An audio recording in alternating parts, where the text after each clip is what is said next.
కేసీఆర్ కుమారుడు మోహన్ కృష్ణ, తెలంగాణ మంత్రి తుమ్మల నాగేశ్వరరావు తదితరులు నిన్న సీఎం రేవంత్ రెడ్డిని కలిసి ఔటర్ రింగ్ రోడ్డు సమీపంలో స్థలం కేటాయించినట్లయితే ఎన్టీఆర్ 100 అడుగుల విగ్రహం ఏర్పాటు చేస్తామని, ఆ ప్రాంతాన్ని పర్యాటక కేంద్రంగా అభివృద్ధి చేస్తామని చెప్పారు. సీఎం సానుకూలంగా స్పందించారని మోహన్ కృష్ణ చెప్పారు. హైదరాబాద్లో ఎన్టీఆర్ విగ్రహం ఏర్పాటు చేస్తే ఆయన అభిమానులకు, ఏపీ ప్రజలకు చాలా సంతోషమే. కానీ తెలంగాణ సమాజం ఆమోదిస్తుందా అనేది చాలా ముఖ్యం. ఎవరు అంగీకరించినా అంగీకరించకపోయినా 2 విషయాలు సుస్పష్టం. ఒకటి, గత 20 ఏళ్లలో తెలంగాణ సెంటిమెంట్ చాలా బలపడింది.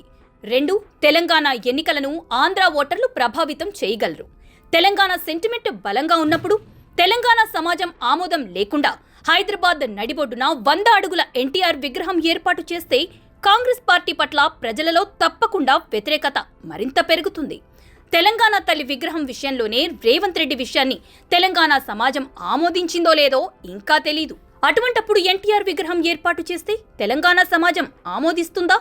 ఆమోదించకపోతే నష్టపోయేది ఎవరు? అంటే కాంగ్రెస్ పార్టీయే కదా. తెలంగాణ శాసనసభ ఎన్నికలకు ముందు బీఆర్ఎస్ పార్టీ కూడా ఖమ్మంలో శ్రీకృష్ణుడి రూపంలో ఎన్టీఆర్ విగ్రహం ఏర్పాటు చేసింది. అది ఖమ్మం, భద్రాచలం, హైదరాబాద్, వరంగల్ జిల్లాలో స్థిరపడిన ఆంధ్ర ఓటర్లను ప్రసన్నం చేసుకోవడానికే అని అందరికీ తెలుసు. అప్పుడు కూడా విగ్రహం ఏర్పాటు పట్ల కొంత వ్యతిరేకత వచ్చినప్పటికీ కేసీఆర్ ప్రభుత్వం అప్పుడు చాలా శక్తివంతంగా ఉంది కనుక అభ్యంతరాలను పెద్దగా పట్టించుకోలేదు. కానీ రేవంత్ రెడ్డి ప్రభుత్వం అంత శక్తివంతంగా లేదు. రేవంత్ రెడ్డిని అడ్డుపెట్టుకుని ఆంధ్ర నాయకులు మళ్లీ తెలంగాణ మీద పెత్తనం చేస్తున్నారని బీఆర్ఎస్ నేతలు ఇప్పటికే ఆరోపిస్తూనే ఉన్నారు. వారి ఆరోపణలు తెలంగాణ సమాజాన్ని తప్పక ఆలోచింపచేస్తుంది కూడా.